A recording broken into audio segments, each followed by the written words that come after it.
There's something we never talk about when we imagine our prehistoric ancestors. We picture them hunting mammoths, painting caves, discovering fire. But there's one fundamental aspect of their existence that we politely skip over in documentaries and textbooks. Sex. Not just the biological act, but what it meant to them. How they understood intimacy, pleasure, bonding, and the complex web of relationships that held their small communities together. Tonight, we're going into territory that makes most people uncomfortable. But it's a story that needs telling, because the way our ancestors approached sex, relationships, and human connection shaped everything about who we became as a species. And I mean everything. So whether you're listening to this while falling asleep, working through the night, or just trying to understand how we got from there to here, welcome. This is going to be a journey into the most intimate corners of prehistoric life, told the way it actually happened, not the sanitized version they taught you in school. Before we dive in, let me be clear about what this isn't. This isn't some fantasy about noble savages living in sexual paradise. This isn't a lecture about evolutionary psychology that reduces everything to mating strategies. And this definitely isn't going to be clinical or academic. This is about real people living real lives, dealing with desire, jealousy, love, and heartbreak in a world where survival depended on every relationship in your tiny tribe. We're going back 40,000 years to a time when the entire human population could have fit into a modern football stadium. When your choices for a partner came from maybe 30 people you'd known your entire life. When privacy didn't exist. When every coupling was community business. And when the consequences of who you slept with could determine whether your band survived the winter. This is the story of what sex meant to our ancestors, and why understanding it changes everything about how we see ourselves. Let me start with something that will probably surprise you. The first thing to understand about prehistoric sexuality is that our ancestors were having a lot more sex than you might think. Not just for reproduction, but for pleasure, for bonding, for politics, for comfort, and sometimes just because they were bored on a long winter night in a hide tent with nothing else to do. We know this not from cave paintings of people in compromising positions, though those exist too, but from something far more revealing, the human body itself. We are the only primate species where females don't have a visible estrous cycle. Unlike our closest relatives, human women can engage in sexual activity at any time, not just when they're fertile. This is bizarre from an evolutionary perspective, unless sex served purposes beyond making babies. Think about what this means. In a world where every calorie mattered, where energy was precious and survival was never guaranteed, evolution gave us bodies designed for frequent, non-reproductive sex. That's not an accident. That's a feature, not a bug. Our ancestors figured this out long before we had the science to explain it. Archaeological evidence from sites across Europe, Africa, and Asia suggests that prehistoric humans understood the connection between sex and social bonding. They used intimacy as a tool for building alliances, reducing tensions, and strengthening the relationships that kept their small groups alive. But here's where it gets interesting, and where our modern assumptions about the past start to crumble. We tend to imagine prehistoric relationships through the lens of either Victorian prudishness or modern romantic ideals. Neither is accurate. The reality was far more complex, more fluid, and in many ways more sophisticated than what came later. In most hunter-gatherer societies that survived into the modern era, and likely in their prehistoric predecessors, sexual relationships weren't governed by the strict pair bonding rules we associate with civilization. Instead, they operated under what anthropologists call serial monogamy with flexibility. People formed primary partnerships, but those partnerships existed within a web of other relationships that could include everything from close friendships with sexual components to temporary liaisons during seasonal gatherings with other bands. This wasn't chaos. This was actually a highly sophisticated system of relationship management that served multiple survival functions. Let me explain. When your entire world consists of maybe 30 adults, genetic diversity becomes a serious problem. Inbreeding leads to birth defects. reduced fertility, and ultimately extinction. Our ancestors solved this problem not through complex kinship charts or mathematical calculations, but through a social system that naturally encouraged genetic mixing while maintaining the emotional bonds necessary for group survival. They had what we might call relationship insurance. Multiple sexual and emotional connections meant that if something happened to your primary partner, you weren't left isolated. In a world where death could come suddenly from injury, disease, or predation, this redundancy wasn't just emotionally comforting. It was literally a matter of life and death. But this system also required something we've largely lost in our modern world: extraordinary emotional intelligence and communication skills. Imagine trying to navigate multiple intimate relationships in a group of 30 people, where everyone knows everything about everyone else's business, where there are no separate houses to retreat to, no privacy, no escape from the social dynamics you're creating, where a sexual rivalry could split the group and doom everyone to starvation. Our ancestors had to become masters of human psychology out of pure necessity. They had to understand jealousy, desire, attachment, and social dynamics at a level most modern people never achieve. They had to develop cultural tools for managing these forces, turning potential sources of conflict into sources of strength. And they did this without books, without therapy, without relationship experts or dating apps. They figured it out through trial and error, through stories told around fires, through rituals and customs that encoded thousands of years of hard-won wisdom about human nature. What did those customs look like?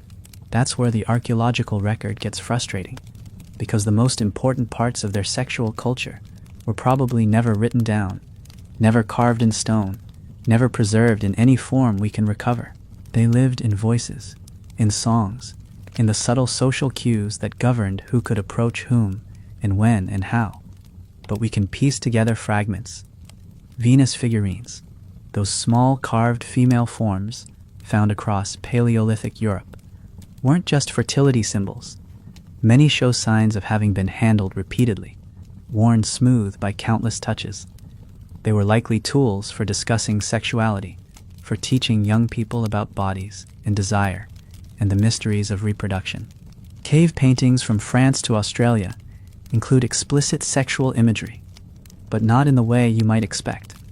These aren't pornographic in the modern sense. They're instructional, ceremonial, spiritual even.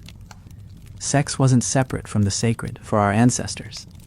It was part of the same continuum that included hunting, gathering, storytelling, and connecting with the forces that governed their world. The position of sex within their spiritual worldview tells us something profound about how they understood intimacy. Unlike many later cultures that would separate the physical from the spiritual, prehistoric humans seem to have seen sexual energy as part of the same life force that made plants grow, animals reproduce, and the seasons turn. This holistic view shaped everything about how they approached relationships. Sex wasn't something you did despite your spiritual beliefs or in addition to them. It was part of them, woven into the same fabric that included their understanding of the cosmos, their place in nature, and their connections to their ancestors and descendants. But let's get specific about what this actually looked like in daily life, because that's where the real story lies. Picture this. It's 35,000 years ago, somewhere in what we now call France. The autumn hunting has been good. The band has meat stored for winter, and 40 people are settling into their cold season shelter. This is basically an extended family group, 3 or 4 generations living together in a structure made of mammoth bones and hide. Privacy, as we understand it, doesn't exist.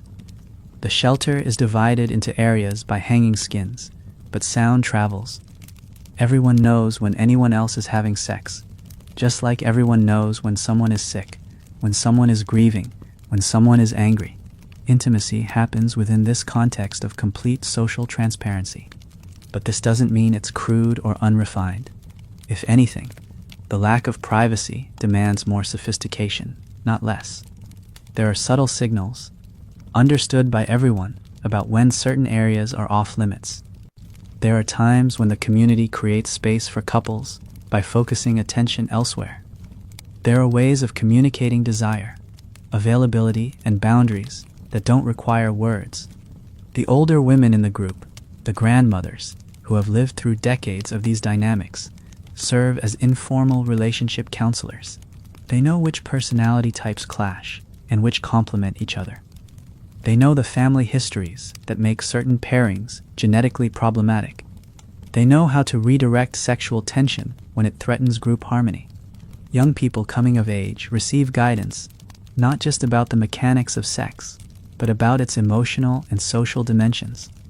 They learn to read the subtle cues that indicate when someone is receptive to advances. They learn the difference between sexual desire and deeper emotional connection. They learn how to handle rejection gracefully and how to manage the complex emotions that arise when multiple people are attracted to the same person. And here's something that might shock you about prehistoric sexual culture. It was probably far more egalitarian than what came later. In most agricultural societies that followed, women became property. They were traded, bought, sold, their sexuality controlled by fathers and then husbands. But in the small bands of our hunter-gatherer ancestors, this kind of sexual ownership was not just impractical, it was impossible, when survival depends on everyone contributing their skills. When a woman's knowledge of plants might be the difference between the group eating or starving. When her ability to track animals or read weather patterns could save lives. You can't afford to treat half your population as sexual objects. Women in prehistoric bands were partners, not possessions. This shows up in fascinating ways in the archaeological record. Burial sites from this period show men and women interred with similar grave goods, similar honors, similar signs of social status. There's no clear evidence of the kind of sexual double standards that would dominate later civilizations. If a woman chose to have multiple partners, or to leave one relationship for another, the social consequences seem to have been the same as they would be for a man making similar choices. But don't mistake this for some kind of sexual free-for-all. The freedom came with responsibility. In a group of 30 people, your sexual choices affected everyone. Sleep with someone's primary partner, and you might find yourself excluded from the next hunt. Create too much drama, and the group might decide you're more trouble than you're worth. In a world without law enforcement or social safety nets, community approval wasn't just about feeling accepted. It was about staying alive. So how did they handle conflicts when they arose? Because they did arise. Jealousy, possessiveness, sexual rivalry. These aren't modern inventions. They're hardwired into human nature. And they were just as powerful 40,000 years ago as they are today. The difference was in how prehistoric communities channeled these emotions. Instead of letting them fester or explode into violence, they had cultural mechanisms for working through sexual tensions before they became destructive. Ritual played a huge role. Many hunter-gatherer societies that survived into historical times had elaborate ceremonies for marking relationship transitions, for acknowledging sexual attractions that couldn't be acted upon, for honoring the end of partnerships that had run their course. These weren't just social niceties. They were pressure release valves that allowed people to process complex emotions in ways that strengthened rather than divided the community. Dancing was particularly important. Not the formal, structured dancing we know today, but something more primal, more directly connected to sexual energy. Archaeological evidence suggests that prehistoric humans spent hours in rhythmic movement, often in mixed gender groups, often with explicit sexual undertones. This wasn't foreplay, exactly, but it wasn't completely separate from sexuality either. It was a way of channeling and expressing sexual energy in a communal context, letting people explore attractions and desires in a safe, structured way. Music served similar functions. The bone flutes we find in archaeological sites weren't just for entertainment. They were tools for creating emotional intimacy, for setting moods, for facilitating the kind of deep communication that sexual relationships require. When your entire vocabulary might consist of a few hundred words, music becomes a crucial language for expressing feelings that can't be spoken. And then there were the stories, the myths and legends that every group told and retold around their fires. Weren't just entertainment, they were instruction manuals for navigating the complexities of human relationships. Stories about lovers who overcame obstacles, about the consequences of sexual jealousy, about the proper ways to court a partner or end a relationship. These stories encoded the accumulated wisdom of generations, teaching young people how to handle situations they hadn't yet encountered. But what about the physical side? What did prehistoric humans actually know about sex, about pleasure, about their own bodies? More than you might think. Without clothing for much of the year in warmer climates, without the body shame that many later cultures would develop, prehistoric humans had a direct, unmediated relationship with their own physicality. They understood anatomy not from textbooks, but from daily observation. They knew what aroused them and their partners, not from instruction manuals, but from experimentation. Archaeological evidence suggests they were remarkably sophisticated about sexual pleasure. Carved objects that are clearly phallic in nature appear in sites across Europe and Asia, not as religious symbols, but as functional tools for sexual satisfaction. These weren't crude approximations either. Many show careful attention to anatomical detail, to the specific shapes and textures that would maximize pleasure. Female sexuality was particularly well understood. In a culture where women's sexual satisfaction wasn't subordinated to male control, where pleasure was seen as natural and healthy rather than sinful or dangerous, prehistoric communities seem to have developed remarkably nuanced understandings of female arousal and orgasm. The Venus figurines I mentioned earlier often emphasize not just fertility, but sexual characteristics in ways that suggest deep familiarity with female sexual response. They also understood the connection between sexual satisfaction and relationship stability in ways that many modern people struggle with. A partner who couldn't or wouldn't provide sexual pleasure was a partner who might be abandoned for someone who could. This created natural incentives for sexual generosity, for paying attention to your partner's needs and desires. But it wasn't just about individual pleasure. Prehistoric humans understood that sexual satisfaction had community benefits. Happy couples were more cooperative, more productive, less likely to create social drama. Communities that managed sexuality well were more stable, more resilient, more likely to survive the challenges that killed other groups. This led to cultural innovations that we can barely imagine today.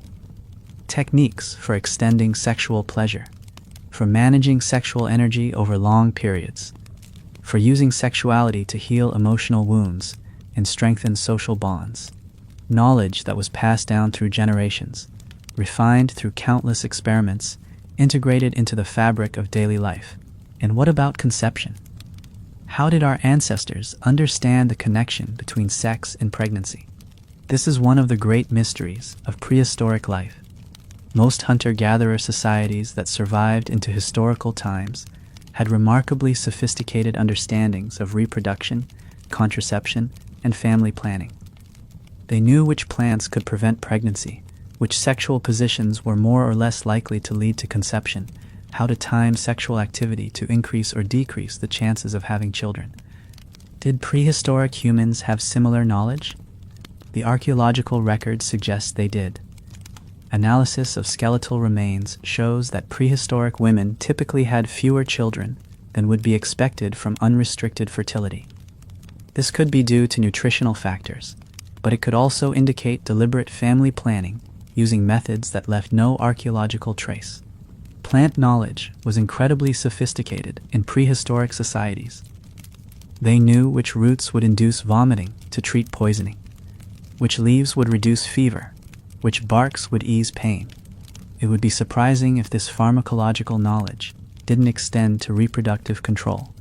The spacing of children in prehistoric families also suggests intentional planning.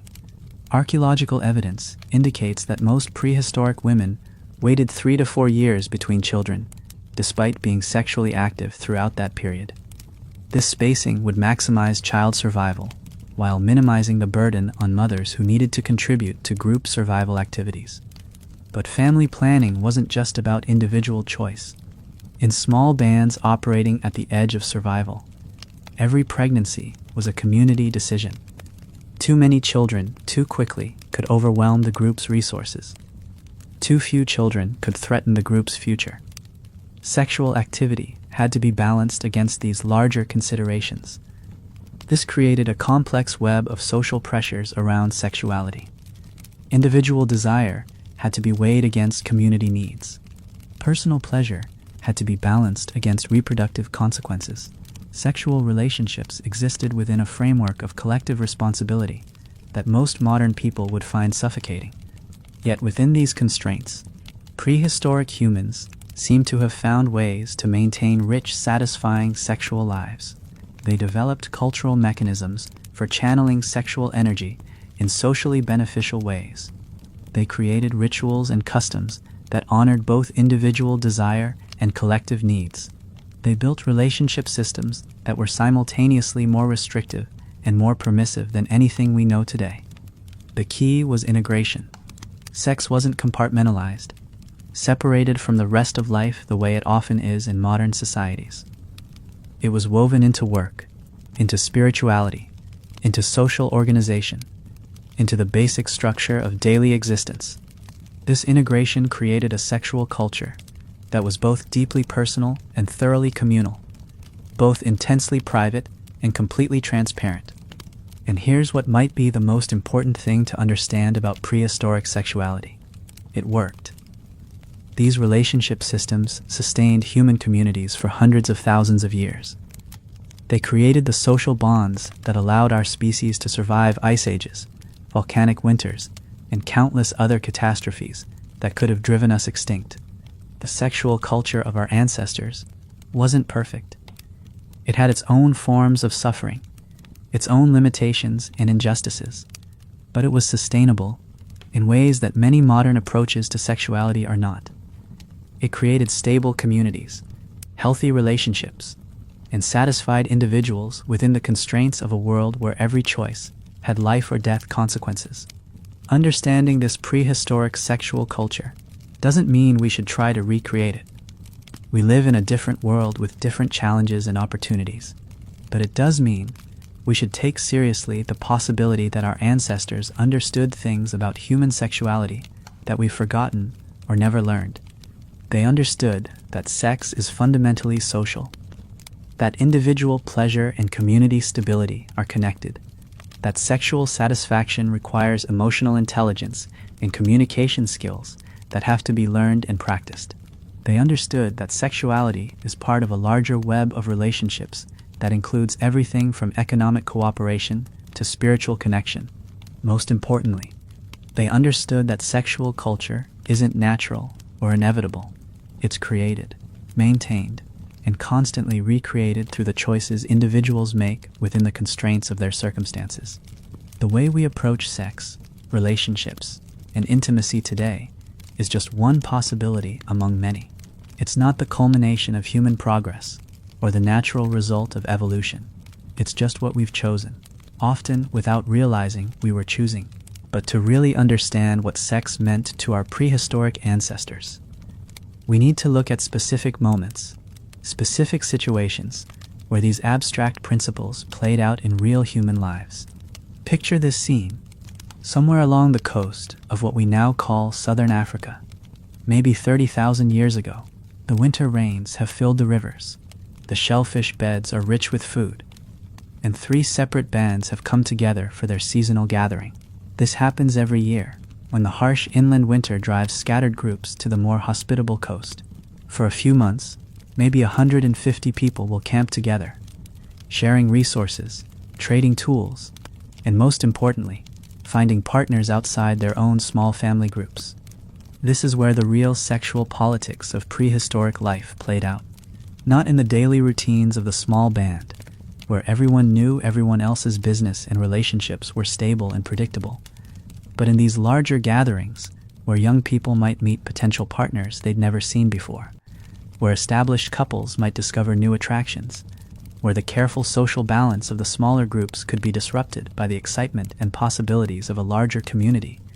The sexual energy at these gatherings was intense, almost electric. You can imagine it if you've ever been to a festival or a conference where people from different communities come together. But multiply that energy by the fact that this might be the only chance these young people would have to find a partner outside their immediate relatives. Multiply it by the knowledge that the choices made here could determine the genetic future of entire lineages. Multiply it by the fact that everyone understood the stakes. The older members of each band served as informal matchmakers and negotiators. They watched the young people circle each other, noted who was attracted to whom, and began the delicate process of determining whether potential pairings would work not just romantically, but genetically and socially. A grandmother might approach another grandmother and begin a careful conversation about a young man from one band who seemed drawn to a young woman from another.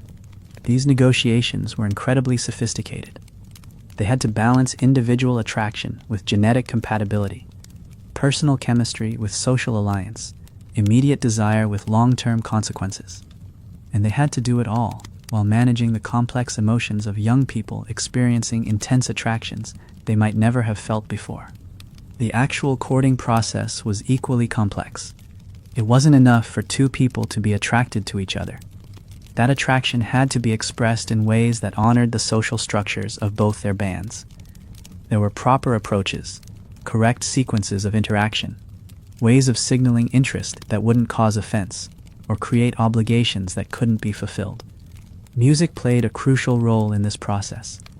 Young men would play their bone flutes for hours, not just to demonstrate their musical skill, but to create emotional atmospheres that might make them more attractive to potential partners.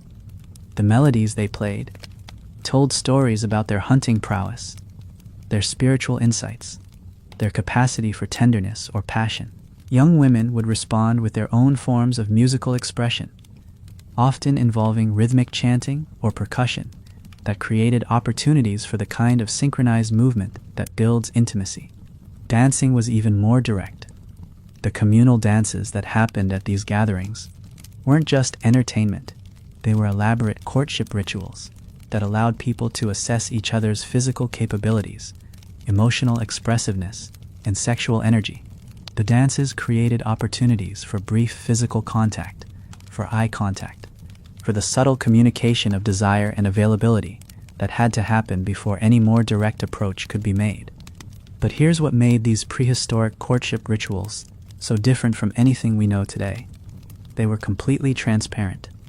There was no privacy, no secret texting, no private meetings where relationships could develop away from community oversight.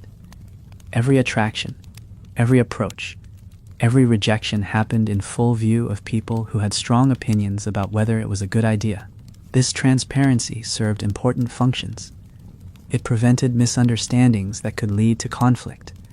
It ensured that relationships developed with full community support rather than in opposition to social expectations.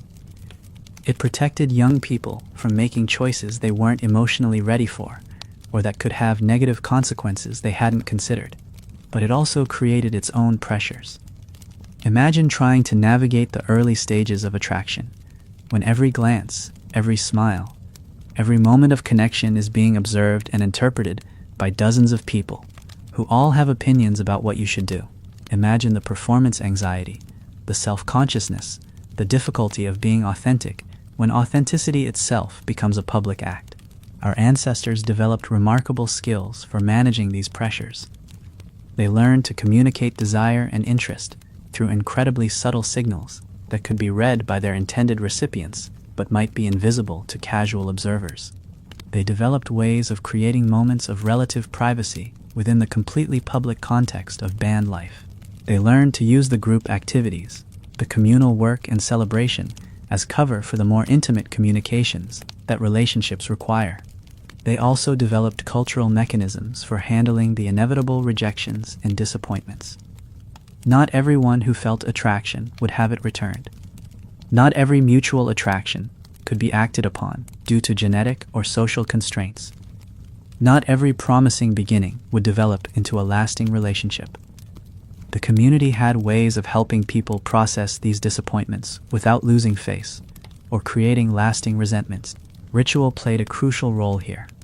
There were ceremonies for acknowledging attractions that couldn't be pursued, for honoring the end of relationships that hadn't worked out, for celebrating successful pairings and supporting those who were still searching.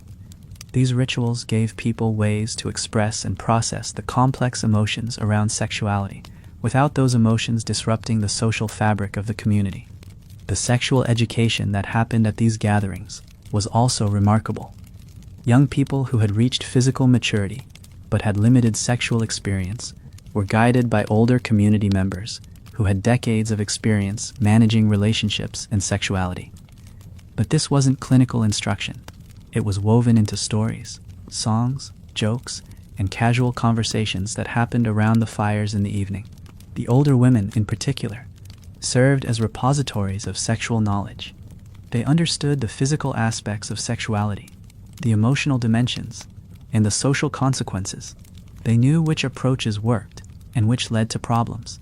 They could spot potential incompatibilities before the young people involved recognized them, and they knew how to share this knowledge in ways that didn't shame or embarrass, but still provided the guidance necessary for healthy sexual development.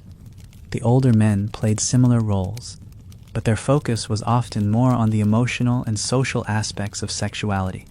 They taught young men about the importance of sexual generosity, about reading and responding to their partner's needs, about managing the jealousy and possessiveness that could destroy relationships and threaten community stability. They shared stories about their own sexual experiences, not in crude or boastful ways, but as cautionary tales and sources of wisdom. But what about the actual sexual encounters that developed from these elaborate courtship processes? How did prehistoric people navigate the physical intimacy that followed successful attraction and negotiation? This is where the archaeological record goes almost completely silent, because the most intimate moments of prehistoric life left no physical traces. We can't excavate passion or pleasure or the whispered conversations that happened in the darkness of hide shelters. We have to rely on inference, on comparison with surviving hunter-gatherer cultures, and on what we know about human sexuality more generally. What we can say with confidence is that prehistoric sexual encounters happened within a context of extraordinary intimacy and community awareness. In a band of 30 people living in close quarters, sexual activity couldn't be hidden. Everyone knew when relationships were developing, when couples were spending time together, when new partnerships were being consummated. This created both opportunities and constraints. On one hand, the lack of privacy meant that sexual problems couldn't fester in secrecy. If someone was sexually dissatisfied, or if a relationship was having difficulties, the community would know and could offer support or intervention. Sexual dysfunction, relationship conflicts, and emotional problems became community concerns that could be addressed collectively. On the other hand, the transparency meant that sexual performance became, in some sense, a public matter. Your sexual reputation was known to everyone in your band, and potentially to people in other bands as well. This created pressures to be sexually competent and generous. But it also meant that sexual failures or inadequacies could become sources of community-wide embarrassment. The archaeological evidence suggests that prehistoric communities developed sophisticated approaches to sexual education and support that helped people navigate these pressures successfully. The Venus figurines, the explicit cave art, the ritual objects that appear to be designed for sexual instruction or enhancement, all point to cultures that took sexual satisfaction seriously and invested significant time and energy in ensuring that community members had the knowledge and tools they needed for fulfilling sexual lives. But sexual satisfaction wasn't just about individual pleasure. It was understood to be crucial for community stability and survival. Sexually frustrated individuals were more likely to create social problems, to challenge established relationships, to make poor decisions that could affect the entire group. Communities that managed sexuality well were more harmonious, more productive, and more likely to survive the challenges that constantly threatened small human groups. This led to what we might call a community investment in sexual health. The knowledge about sexual techniques, about managing sexual problems, about maintaining passion in long-term relationships, became part of the collective wisdom that was passed down through generations. Sexual satisfaction was too important to be left to chance or individual discovery. The techniques themselves were remarkably sophisticated. Analysis of prehistoric art and artifacts suggests that our ancestors understood anatomy, arousal patterns, and sexual response in ways that many modern people don't. They knew about erogenous zones, about the importance of foreplay, about the differences between male and female sexual response. They had developed methods for extending pleasure, for managing premature or delayed climax, for addressing the sexual problems that can develop in any relationship. They also understood the emotional and psychological dimensions of sexuality in ways that were probably more sophisticated than our own. Living in small groups where everyone's emotional state affected everyone else, they had to become experts in human psychology. They understood the connections between sexual satisfaction and emotional well-being, between relationship harmony and community stability, between individual fulfillment and collective success. This psychological sophistication shows up in the ways they handled sexual problems when they arose. Instead of treating sexual dysfunction as a private medical issue, they understood it as a community concern that required collective support and intervention. Instead of viewing sexual dissatisfaction as a personal failing, they saw it as a social problem that could be addressed through education, ritual, and community involvement. The ritual dimension of sexuality was particularly important. Sexual activity wasn't just a private pleasure or a reproductive necessity.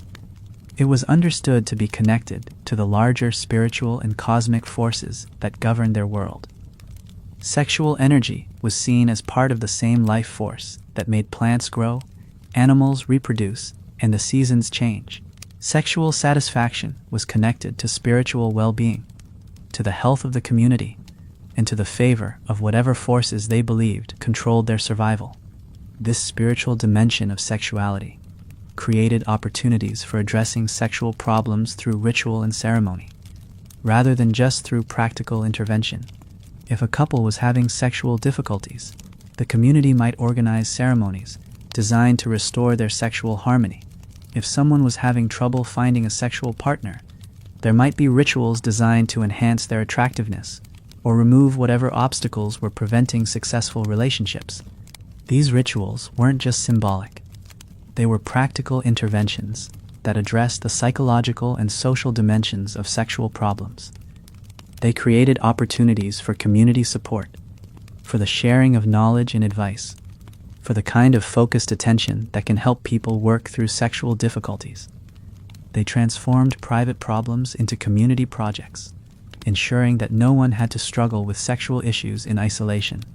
The seasonal rhythms of prehistoric life also shaped sexual culture in important ways. The gathering periods, when multiple bands came together, were times of intense sexual activity and relationship formation.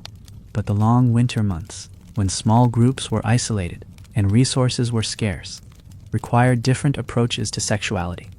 Sexual energy had to be managed carefully during these periods, channeled in ways that supported rather than threatened group survival.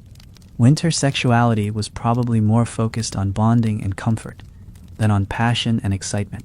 Sexual activity served to maintain emotional connections during the dark, cold months when depression and despair could threaten individual and community survival.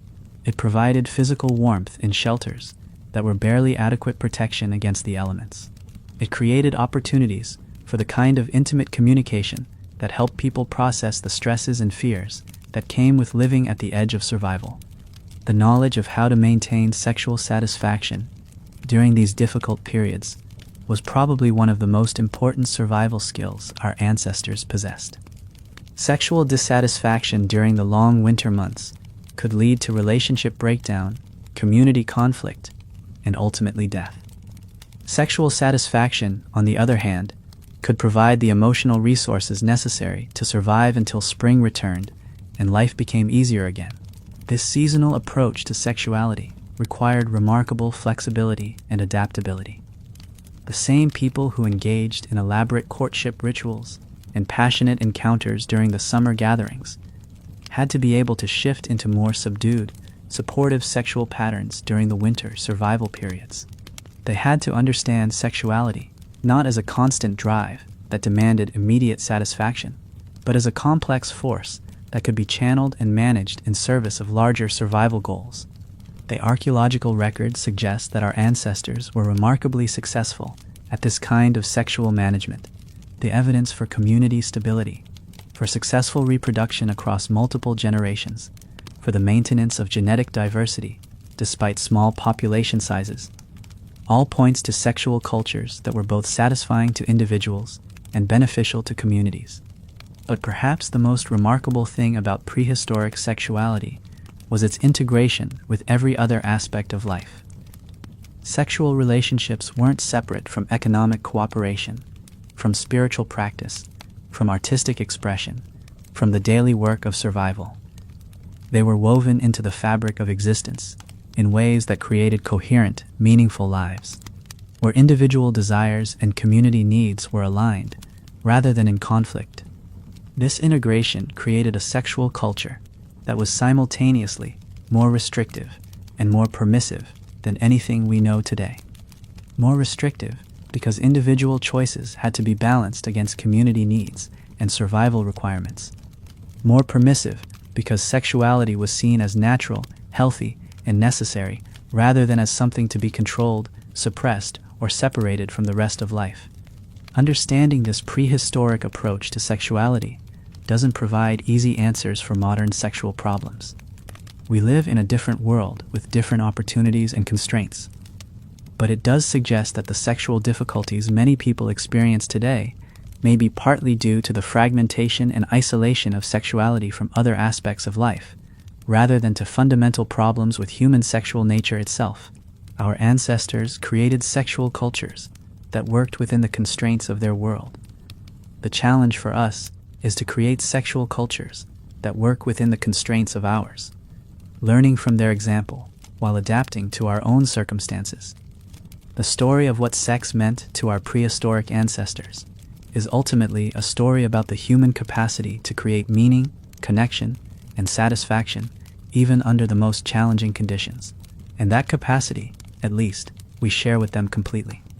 But there's another dimension to prehistoric sexuality that we've barely touched on, and it's one that might be the most important of all: the children. Every sexual encounter in the prehistoric world carried the potential for pregnancy, and every pregnancy was a community event with consequences that rippled through the entire social structure. Children weren't just the result of sexual activity. They were the future of the band, the carriers of genetic diversity, the reason why all these elaborate relationship systems existed in the first place. This created a sexual culture where the present and future were constantly intertwined. When two people felt attraction, when they negotiated the complex social processes of courtship, when they finally came together in physical intimacy, they weren't just satisfying immediate desires. They were potentially creating new human beings who would need to be fed, protected, educated, and integrated into the community for decades to come. The responsibility was staggering. In a band of 30 people operating at the edge of survival, every child represented both an investment and a risk. Children consumed resources for years before they could contribute meaningfully to group survival. They required constant attention from adults who might otherwise be hunting, gathering, or performing the countless other tasks necessary for community survival.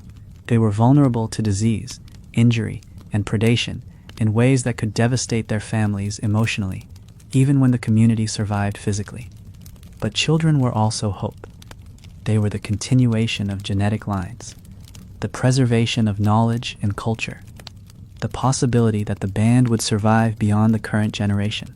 They were proof that the elaborate systems of relationship management and sexual negotiation were working, that genetic diversity was being maintained, that the community had achieved the delicate balance between individual desires and collective needs that made long-term survival possible.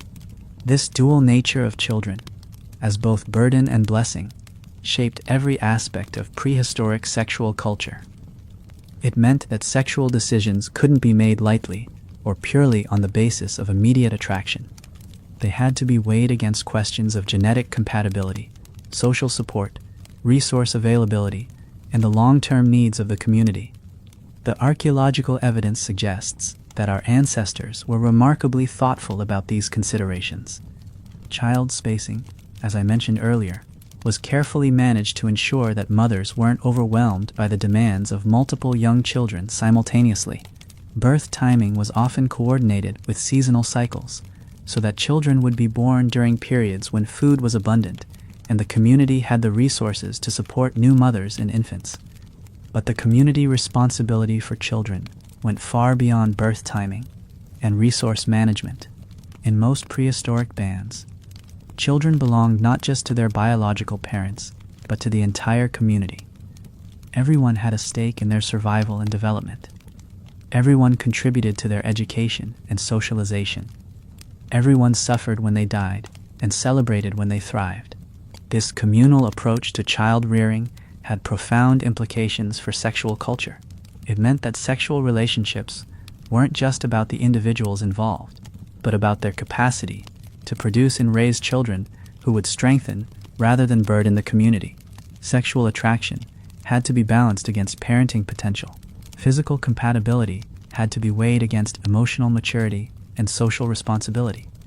The older members of the community, particularly the grandmothers, who had already raised their own children and seen them become adults, played crucial roles in these assessments. They could recognize the signs of good parenting potential in young adults who hadn't yet had children. They understood which personality combinations were likely to produce stable, nurturing family environments and which might lead to conflict, neglect, or abandonment. This wasn't just abstract judgment. It was based on decades of observation and experience. These grandmothers had seen how different types of relationships played out over time. They knew which young people had the emotional resources to handle the stresses of parenthood and which were likely to crumble under the pressure. They could predict which couples would support each other through the challenges of raising children and which would compete or blame each other when difficulties arose. Their assessments influenced not just community approval of relationships, but the support networks that would be available to new parents when children arrived. A couple that had community confidence would find themselves surrounded by helpers and advisors when their first child was born. A couple about whom the community had doubts might find themselves more isolated, forced to manage the challenges of parenthood with less assistance and guidance. This created powerful incentives for young people to develop not just sexual attractiveness, but parenting competence. Being good with children wasn't just a nice quality, it was essential for sexual success. Young adults who showed patience, creativity, and nurturing behavior with the children already in the band were more likely to be seen as desirable partners. Those who were impatient, selfish, or indifferent to children might find their romantic options severely limited. The education that young people received about sexuality therefore included extensive instruction about child rearing. They learned not just how to conceive children, but how to raise them successfully. They observed the daily routines of parents, the ways that couples negotiated the demands of childcare, the strategies that worked for managing difficult behaviors. They also learned about the emotional dimensions of parenthood. They saw how having children changed relationships, how it deepened some bonds while straining others, how it required new forms of communication and cooperation between partners. They witnessed the sleep deprivation, the constant worry, the physical and emotional demands that came with being responsible for helpless human beings in a dangerous world. This education was crucial because prehistoric parenthood was far more challenging than anything most modern parents experience. There were no hospitals when childbirth went wrong, no antibiotics when children developed infections, no safety nets when parents died or became incapacitated. Children had to be protected from predators, from exposure to weather, from accidents that could easily prove fatal. They had to be taught survival skills from the earliest possible age, because their lives might depend on that knowledge. The mortality rates were brutal. Archaeological evidence suggests that as many as half of all children died before reaching adulthood. This meant that parents had to be prepared for devastating losses, while still investing fully in each child's development. They had to find ways to love completely while protecting themselves emotionally from the constant possibility of heartbreak. This emotional complexity created its own demands on sexual relationships. Partners needed to be able to support each other through the grief of losing children, while still being open to the possibility of having more. They needed to maintain their sexual connection, even when exhausted by childcare and traumatized by loss. They needed to balance their obligations to existing children with their desires for additional ones. The community provided support for these challenges, but the primary burden fell on the sexual partnership that had created the children. This meant that sexual compatibility couldn't be assessed purely on the basis of physical attraction or even emotional connection. It had to include the capacity for the kind of deep, sustained partnership that could weather the unique stresses of prehistoric parenthood. The rituals and customs that surrounded pregnancy and childbirth reflected these realities. Pregnancy wasn't just a private medical condition. It was a community event that required careful management and extensive preparation. The pregnant woman needed nutritional support, physical protection, and emotional guidance. Her partner needed preparation for the responsibilities of fatherhood and the changes that a child would bring to their relationship. The actual birth was typically a community affair, with experienced women providing assistance and guidance, while the broader community provided support and protection. The new father's role was carefully defined, usually involving specific responsibilities for providing food and maintaining security, while the mother recovered and bonded with the infant. The naming ceremonies, the rituals that marked the child's acceptance into the community, were elaborate affairs that reinforced the social networks that would support the child's development. These weren't just symbolic celebrations. They were practical arrangements that established who would be responsible for the child's education, who would step in if the parents died or became incapacitated, who would arrange the child's eventual marriage and sexual initiation. But perhaps the most remarkable aspect of prehistoric child rearing was how it was integrated with the ongoing sexual lives of the parents.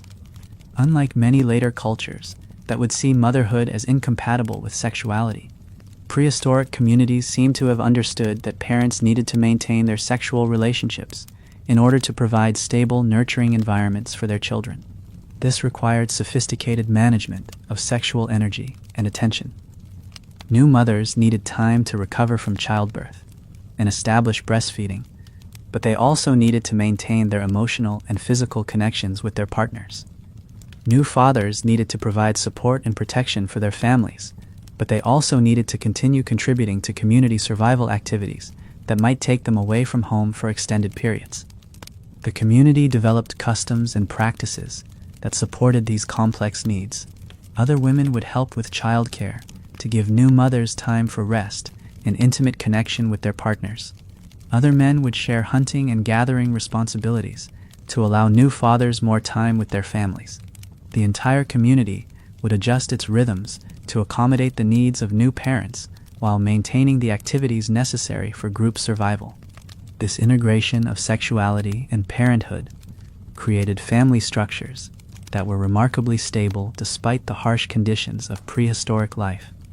Archaeological evidence suggests that most children were raised by their biological parents, that family units persisted across multiple generations, and that the elaborate systems of relationship management succeeded in creating environments where children could develop into healthy, capable adults.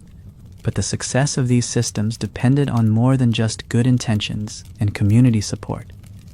It required that sexual relationships be based on more than just physical attraction or romantic love. Partners needed to be genuinely compatible in terms of values, priorities, and approaches to life. They needed to share similar views about child rearing, about the balance between individual desires and family responsibilities, about the role of sexuality in long-term relationships.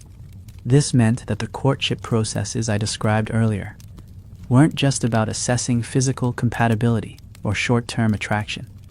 They were elaborate systems for evaluating potential partners across multiple dimensions of compatibility. Young people and their families needed to understand not just whether they were attracted to each other, but whether they could build the kind of sustained partnership that successful child-rearing required. The stories and songs that were part of these courtship processes often focused on themes of loyalty, sacrifice, and long-term commitment. They told tales of partners who supported each other through difficulties, who put family needs ahead of personal desires, who maintained their love and attraction even when faced with the inevitable challenges and changes that came with raising children in a dangerous world. These weren't just romantic fantasies. They were instruction manuals for the kind of relationship skills that prehistoric life demanded. They taught young people what to look for in potential partners and what to offer in return. They provided models for how to handle the conflicts and disappointments that arise in any long-term relationship, and how to maintain sexual intimacy even when overwhelmed by the demands of parenthood and community survival. The sexual education that young people received therefore went far beyond the mechanics of physical intimacy. It included extensive instruction in communication skills, conflict resolution, emotional management, and the practical skills of partnership. Young people learned how to negotiate differences, how to support each other through stress and grief, how to maintain their individual identities while building a shared life together. They also learned about the stages of sexual relationships, how attraction and passion naturally evolved over time, how to maintain sexual interest and satisfaction in long-term partnerships. They understood that the intense physical attraction that brought couples together would naturally moderate as they faced the responsibilities and challenges of adult life, but that sexual intimacy could deepen and become more satisfying even as it became less urgent and consuming. This long-term perspective on sexuality created relationship patterns that were very different from modern romantic ideals. Prehistoric couples didn't expect to maintain the intensity of early attraction indefinitely. They didn't see the natural evolution of their sexual relationship as a sign of failure or incompatibility. Instead, they understood that lasting sexual satisfaction required adaptation, communication, and ongoing attention to each other's changing needs and desires. The archaeological record suggests that these approaches to sexuality and partnership were remarkably successful.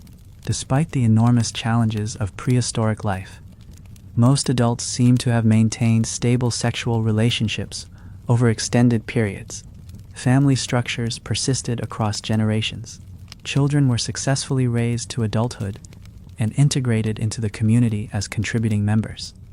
But success came at a cost. The integration of sexuality with community survival meant that individual desires often had to be subordinated to larger needs. People couldn't always pursue their strongest attractions or maintain relationships that weren't working well for the community. Sexual satisfaction had to be balanced against genetic diversity, family stability, resource management, and countless other factors that affected group survival. This created its own forms of sexual frustration and disappointment. Not everyone could have their first choice of partner. Not every attraction could be pursued. Not every relationship that started well would be allowed to continue if it proved problematic for the community. People had to learn to find satisfaction within constraints that modern individuals would find intolerable. Yet the evidence suggests that most people did find satisfaction within these constraints. The elaborate systems of relationship management, the community support for sexual health and education, the integration of sexuality with other aspects of life, all combined to create sexual cultures that worked for the majority of individuals while serving the larger needs of community survival. The key was understanding sexuality, not as a purely individual pleasure or right, but as a community resource that needed to be managed wisely for everyone's benefit. Sexual energy, like food or shelter or safety, was something that affected everyone and therefore required collective oversight and support. Individual sexual satisfaction was important, but it couldn't be pursued at the expense of the relationships and social structures that made survival possible. This perspective on sexuality as a community resource created opportunities for sexual satisfaction that might not have existed otherwise. Community investment in sexual education and health meant that individuals received support and guidance that helped them develop successful sexual relationships. Community involvement in courtship and partner selection meant that relationships were more likely to be compatible and sustainable. Community support for parents meant that the stresses of child rearing were less likely to destroy sexual relationships. But it also meant that sexuality was never purely private or individual. Every sexual choice had consequences that rippled through the community. Every relationship problem became a community concern. Every sexual satisfaction or frustration affected not just the individuals involved, but the larger social fabric of the group. Modern people, accustomed to thinking of sexuality as a private matter, might find this level of community involvement oppressive or intrusive. But for our prehistoric ancestors, it was simply the price of survival. In a world where individual failure could doom the entire group, nothing could be left purely to individual choice and chance. Everything, including sexuality, had to be managed collectively to ensure that individual needs and community survival remained aligned. The remarkable thing is how well they managed to balance these competing demands. The sexual cultures they created were neither repressive nor chaotic. They found ways to honor individual desires while serving collective needs. They created systems that were both stable and flexible, both satisfying to individuals and beneficial to communities. Understanding these prehistoric approaches to sexuality doesn't provide simple answers for modern sexual problems. Our world is too different, our constraints and opportunities too changed for direct application of their solutions. But it does suggest that the sexual difficulties many people experience today might be partly due to the isolation of sexuality from other aspects of life, the lack of community support for sexual health and education, and the absence of larger meanings and purposes that connected individual desires to collective well-being. Our ancestors created sexual cultures that worked because they understood sexuality as part of a larger web of relationships and responsibilities. They knew that sexual satisfaction required more than just individual pleasure or even romantic love. It required community, meaning, purpose, and the integration of individual desires with the larger patterns of human life and survival. That understanding, at least, remains as relevant today as it was 40,000 years ago. The specific forms it takes must be adapted to our circumstances, but the underlying wisdom, the recognition that sexuality is fundamentally social and that individual satisfaction depends on community health, remains as true now as it was when our ancestors painted their hopes and desires on the walls of caves by firelight, dreaming of futures they would never see, but hoping to create conditions where love and desire could flourish even in the face of an uncertain and dangerous world.